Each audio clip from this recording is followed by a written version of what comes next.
Matt Olson is a Brave, and the Freddie Freeman era is over. We waited and waited and waited some more, the situation to resolve itself, and it finally does with a blockbuster trade as Monday Atlanta acquired Matt Olson from the A's for a hefty prospect package. This is Battery Power TV, Cory McCartney and Grant McAuley, and a lot to get into here as Olson enters the fold, and Freddie Freeman, the five-time All-Star, three-time Gold Glove winner, MVP World Series winner, is gone. Grant, for a generation of Braves fans, they just lost their Chipper Jones. They just lost their Dale Murphy. Yeah, this definitely had, I think, some of the eerie similarities to the Dale Murphy trade. Perhaps Tom Glavine signing with the Mets, John Smoltz leaving to sign with the Red Sox. And, Freddie Freeman's a lot younger than both of those pitchers were when they left. And obviously he was in a different portion of his career than Dale Murphy was when he was traded away. So it's a little bit different. And of course, as you just mentioned, the backdrop of this is the Braves just won the World Series. I mean, that's a thing that happened.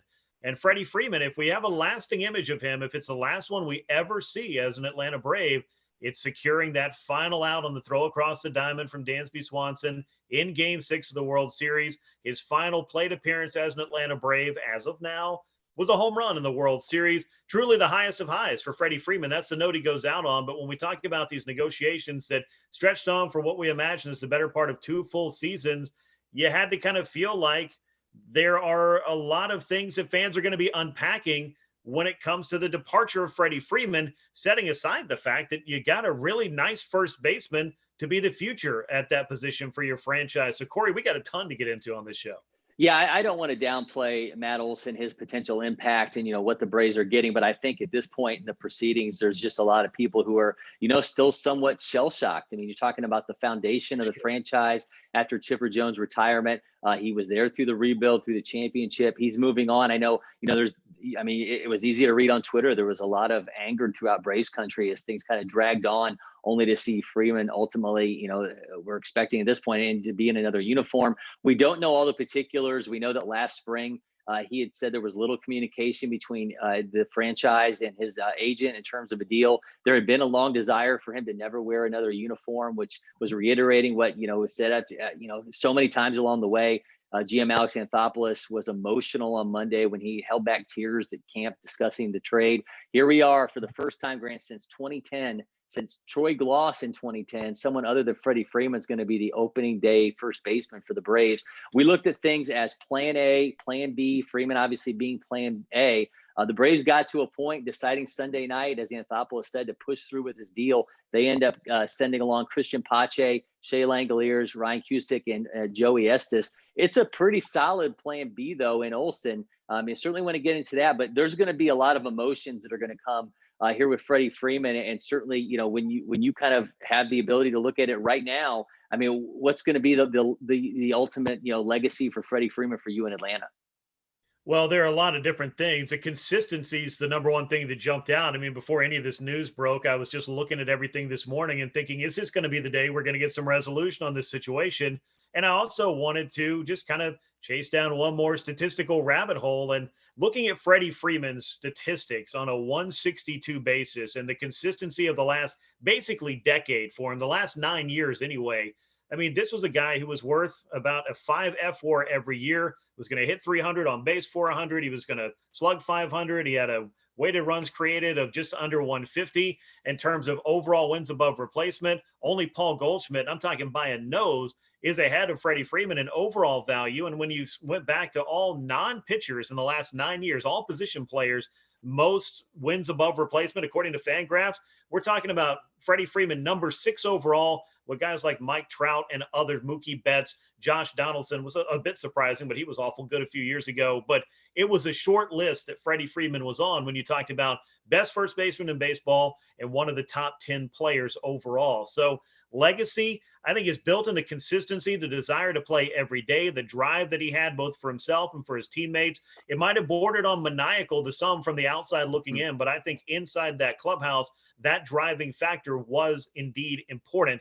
And now the Braves are going to have to, remix things a little bit. No pun intended. They're going to have to find maybe a whole new song altogether to start singing when it comes to the overall, I hate to just lump it all under clubhouse chemistry, but there is something to be said for the overall dynamic of the team, the personality that the team takes on a lot of times the biggest personalities or the most influential personalities are the ones who are kind of steering that ship. And I think that was true here for Freddie Freeman for a very long time. But I'll go back to, the departure of Freddie Freeman, which we're all presupposing at this point, because you don't go out if you're Alex Anthopoulos, spend a bounty of prospects on getting an all-star first baseman, and then bring back your current first baseman for whatever he was asking for, which I'm sure is a lot. But, denial is one of the stages of grief. And I think folks have been trying to deal with that and unpack that today too. But I think there were opportunities along the way that if Freddie Freeman truly wanted to be an Atlanta Brave, failing all else, that was probably out there. But did Freddie Freeman, the free agent, want to sell himself short of what he felt like he was worth at this stage in the negotiation? So it takes two to tango. It takes two to make this deal. It takes a whole bunch of things to make cliches about why this did or did not happen. But I feel like at the end of the day, Alex Anthopoulos finally reached that point where he had to, make a decision about having something that really resembled some version of plan A. Even if Freddie Freeman was plan A and Matt Olson was plan B, I think it might have been more like 1A and 1B, because you're talking about two great players here. So I hope all of that makes sense, because I've had a whole lot of thoughts, as I'm sure everybody has, across the social media platforms I've been on, radio shows, folks I've talked to. I mean, I had multiple people just walk up to me unsolicited today or text me and say, what do you think? Like, what does it mean? Like, what should we take away from this? And, we're going to be doing that for each other for a while. It's going to be a little bit of a therapy session, but I said this earlier and I'll stand by it. The fact that you were able to get such a capable replacement for a franchise fixture is a huge plus for the Atlanta Braves, as opposed to, say, living through trading away Mark Teixeira and having Casey Kotchman as your first baseman. And that wasn't altogether too long before Freddie Freeman was cracking the big leagues, by the way. So again, legacy, I'd say consistency and desire that Freddie Freeman showed. Ultimately, it led him to awards of both the personal level and the highest achievement that a baseball player can get, and that's winning a World Series. And there's a lot to be celebrated there for Freddie Freeman and this Braves club that he has been such a driving force for so long.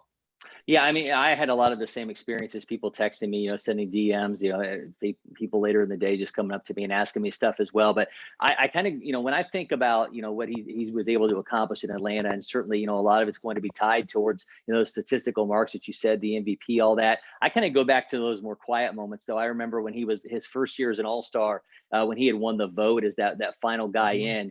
And I remember I was down in the clubhouse there at Turner Field along with Tom Hart, and we had word had just gotten out just in that moment that Freddie Freeman was going to be a first-time All-Star, and to see his emotions there and to watch him over the years, in the clubhouse, and watch a guy who came into his own as a leader. And I just don't think that can be can be trumped enough that this guy grew into this role. It wasn't there when he first came up. You had guys like Chipper Jones and Brian McCann that kind of showed him the ropes. Later on, Nick Markakis kind of showed him a little bit more of a quiet leadership.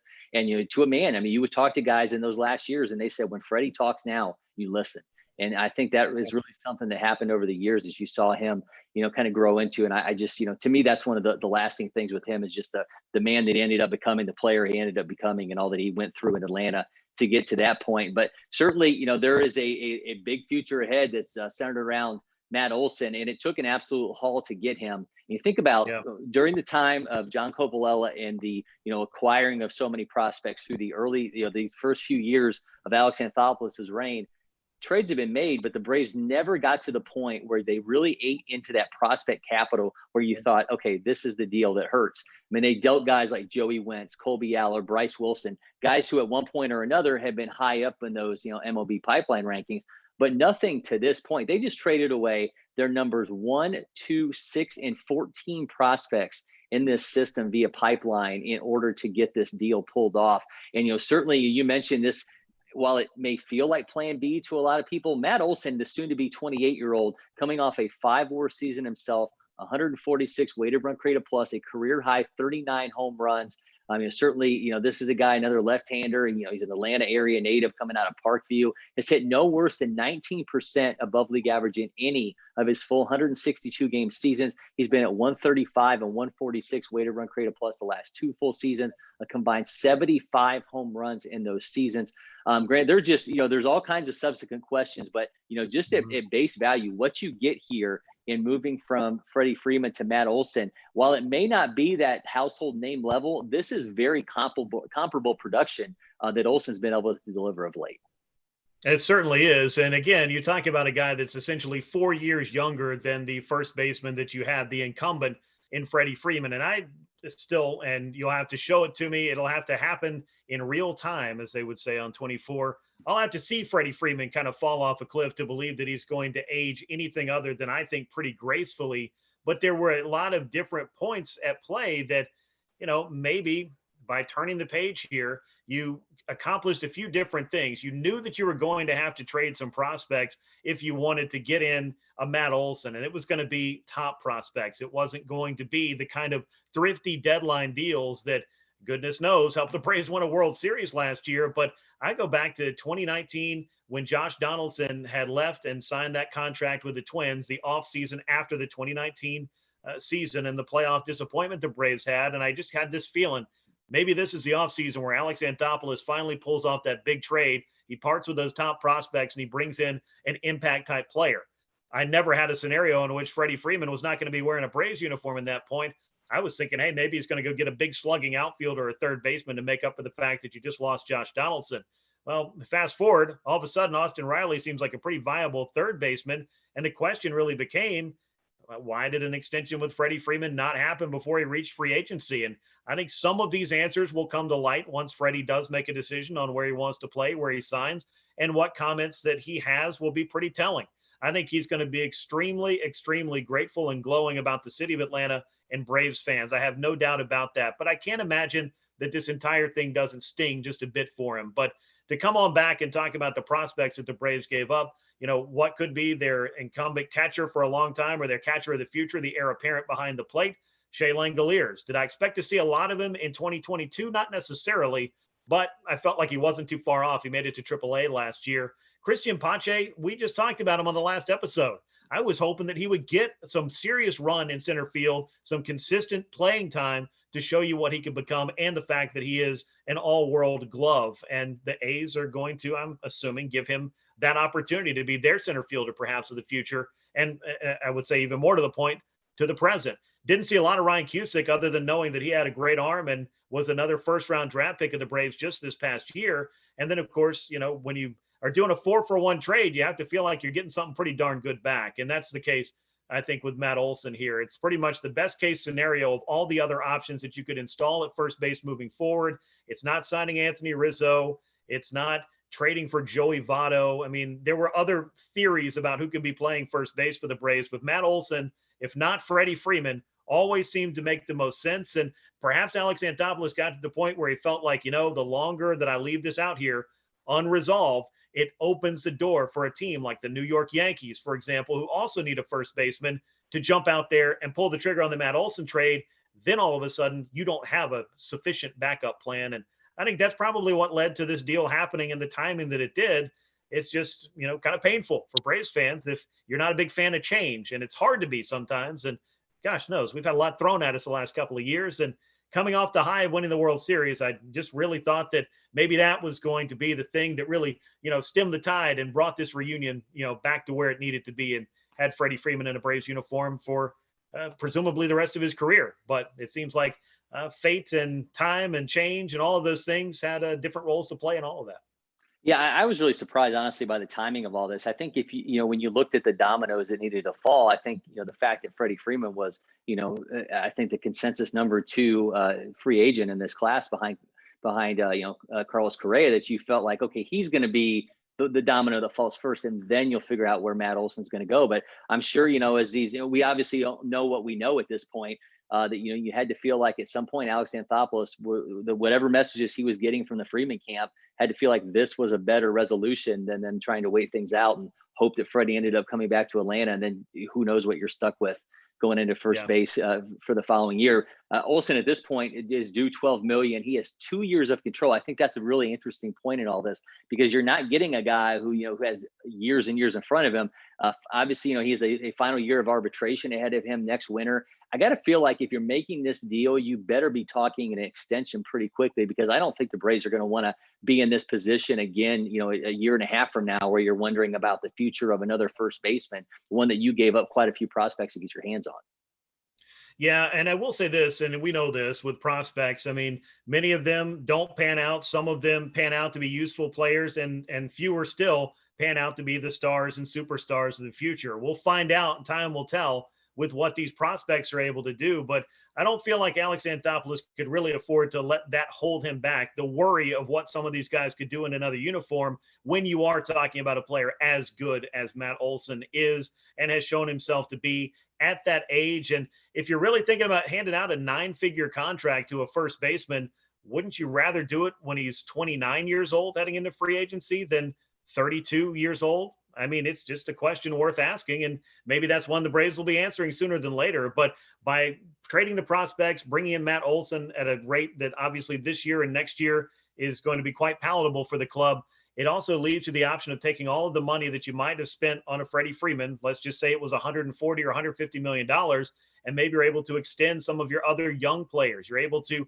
have the financial flexibility. Let's pull that buzzword out of the drawer to go out and maybe get another starting pitcher that I think that the Braves need, or address some other level of need that the club has. And it's not ideal to lose the face of your franchise, but when I do think about the possibilities that you could have walking through the door to replace him, Alex Anthopoulos with this deal, I think, did find himself in the best possible scenario if the answer to who's playing first base for the Braves was not Freddie Freeman. And it's going to be an interesting thing to debate, I'm sure, over the next year or two, and see how long Matt Olson stays in a Braves uniform after that, because he has got some big shoes to fill.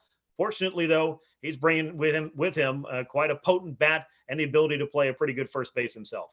Yeah, I just hope he doesn't feel like he has to be Freddie Freeman, right? Certainly Sure. he has his own resume, which is, very strong. And you mentioned that you're getting some very good defense from Olson, a 2-time Gold Glove winner. Since 2017, no first baseman has more defensive runs saved than Olson does. And if you look at Olson's last 3 years offensively compared to Freeman, Olson has more home runs. He had a combined 12.4 Fangraph WAR in the last 362 game season to 13.6 by Freddie in that span. So it's not that far off. I mean, the production is pretty comparable. I realize, though, that none of this is going to make people feel any better. There's going to be a lot of people with number 5 jerseys in their closets that are going to be having some hurt feelings over this thing. But, as you mentioned, let's remember the last swing that we presumably will see from Freeman in a Braves uniform was a home run. Obviously, he was on the receiving end from Dansby Swanson of that final out that made the won the World Series. But I think, each time you watch a guy enter free agency and you feel like there's no way I'm going to see this guy play in another uniform. I think the last time we really went through it in baseball was Albert Pujols, where he goes on to another franchise and you step back and go like, wow, this is really weird. I mean, now it seems as though we're going to be experiencing that same thing with Freddie Freeman. Yeah, I mean, Braves fans do have a little bit of experience with this, especially if you're a little longer in the tooth like I am. I never expected to see as a kid Dale Murphy get traded. That just wasn't an option for me. I wasn't making the baseball decisions for the Atlanta Braves, though. And in coming to talk to Murph about that trade, it was something that actually he wanted and he initiated at that point, because if it had gotten to the end of the year, he was going to leave as a free agent. 10-year-old me didn't know that. But then more recently, obviously, Tom Glavine, there were some hurt feelings over that one when he left and went to the Mets. John Smoltz felt like he had more to offer in his final season. The Braves did not. And John Smoltz ended up being a Red Sox and then a Cardinal by the time everything was said and done there. So, guys do end up leaving a lot of times. Warren Spahn ended up pitching for 2 other teams after the Braves. Eddie Matthews was a Houston Astro. How many people would recognize that was a thing, or that Warren Spahn was the Met? So Babe Ruth was a Boston Brave. I mean, a lot of players end up at the tail end of their career ending up in other places. But you're right in the overall dynamic that Albert Pujols had at that time. I mean, he was the Cardinals. So for him to leave was a seismic shift for that franchise. But if you look at that franchise, they are still one of the more consistent in reaching the postseason. I mean, no club is perfect, I don't guess, every year, but the Cardinals have certainly been a winner more times than not. And I don't know that keeping Albert Pujols at that money made any sense whatsoever for them. And we're probably not talking about that kind of money for Freddie Freeman. So I don't need to chase down the whole comparison here, but we have noted the big money contracts for first baseman over the last few years, whether it was Pujols, Miguel Cabrera, Ryan Howard, Prince Fielder. Those are some of the ones that haven't aged very well. Paul Goldschmidt, whose name comes up every single time you bring up Freddie Freeman. They're neck and neck when it comes to productivity among National League first basemen over the last decade. They're neck and neck when it comes to wins above replacement. Heck, the guys have birthdays 2 days apart from one another, albeit a couple of years of separation there. But you always hear about these two. And Goldschmidt is the one, at least for the time being, that seems to have been a pretty good expenditure by his club. We'll see how he ages. I mean, he's going to be carried through, I believe, his age 36 season on his extension as well. And that is probably what Freddie Freeman will be looking at here when it comes to it. But I wanted to flash back one more time, if I may, to 2017, when Freddie Freeman was really having what we thought was going to be the biggest and greatest season of his career and suffered that broken wrist. And the Braves got their first little taste of, hey, what is life like for an extended period of time without Freddie Freeman involved? And given Atlanta was not a great club at that time, and Freddie Freeman has some kind of Wolverine-esque healing factors when it came to that broken wrist, because he was back not too terribly long after that. 5 or 6 weeks, wasn't it? Yeah. But he was playing third base. And that was the kind of player I think Freddie Freeman was as well, in that he just wanted to be out there competing, helping the team win. And if it meant Freddie played however long over at third base, spoiler alert, it wasn't very long, in order to keep Matt Adams in the lineup, who was hot and hitting a bunch of homers, that's what Freddie Freeman would do. I don't see a position change coming for him anytime soon, unless we're talking about the DH. But Freddie Freeman is a guy that his commitment to his team and to the sport and to himself and his conditioning and just the way that he gets himself ready, it's one of the huge reasons why he's successful, that drive that he has. And wherever he ends up playing, that club's going to be, I think, pretty happy to have him. We'll see how he ages. I mean, this could age poorly for me, but I do feel like he's going to be a credit to wherever he goes. And, I wish him nothing but the best. And I think for most Braves fans, there's a lot to be thankful for about the Freddie Freeman era in Atlanta, and the note that it ends on, just talking about his departure. Yeah, that was not so sweet, but home run in your final at bat in the World Series, catching the final out at first base of the team's second World Series win since moving to this city. Freddie Freeman's going to go down as one of the great Atlanta Braves. That's no hyperbole whatsoever. He's just going to have to write a chapter in a different uniform, and it's still going to take a while to get used to.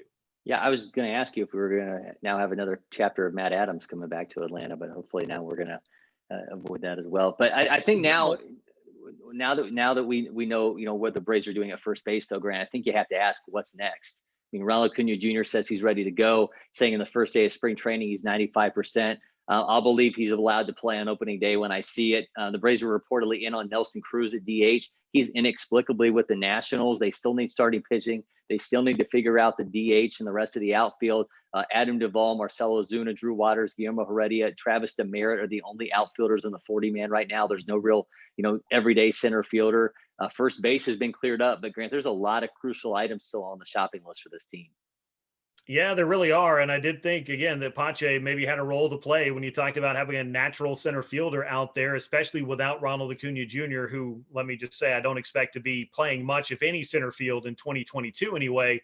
But I think they need to go out and at least look at something that resembles more of an everyday center fielder. We'll find out if there's another trade in the offing or if there's a free agent out there that makes some certain amount of sense. It is going to start to be a little bit slimmer pickings, though, as we approach the start of Grapefruit League action. And of course, opening day is right around the corner as well. But I do think that starting pitching need is still there for this club. I'd love to see Mike Soroka make an impact sometime in the second half, but you've got to plan for what you have beginning at day one. And I think they could use another starter there. Meanwhile, Matt Olson really helps the Braves avoid having a big hole at the top of their lineup, in one of those, top 2, 3, 4 spots, wherever he's going to end up hitting. But, maybe there's a reunion for Jorge Soler, among others, who's out there right now, who can make a difference for the Braves. If you're talking about Nelson Cruz, you might as well be talking about Jorge Soler. It might be a couple of years longer than Nelson Cruz in his 40s is asking for, but I think it's a conversation worth having. So we'll find out all of these things, hopefully in short order, but there is still a shopping list for Alex Anthopoulos, still things to do. It's just going to feel weird for a while doing it with somebody else starting at first base for the Braves. But we certainly know one thing at this point, who the defending World Series champions are going to put at first base, and it's going to be Matt Olson, because after 12 years, Freddie Freeman's run in Atlanta is presumably over. The legacy, the contributions won't change, even if the next chapter are going to be him wearing a different uniform. Certainly going to take a lot of getting used to. The Braves are no doubt just getting started, though, as opening day nears, and we'll have you covered here on Battery Power TV. So get to the Battery Power YouTube page, subscribe, turn on notifications, so you get those alerts each and every time that we drop a new episode. Thanks for watching. I'm Cory McCartney. He's Grant McAuley, and we'll see you in next time, Braves Country.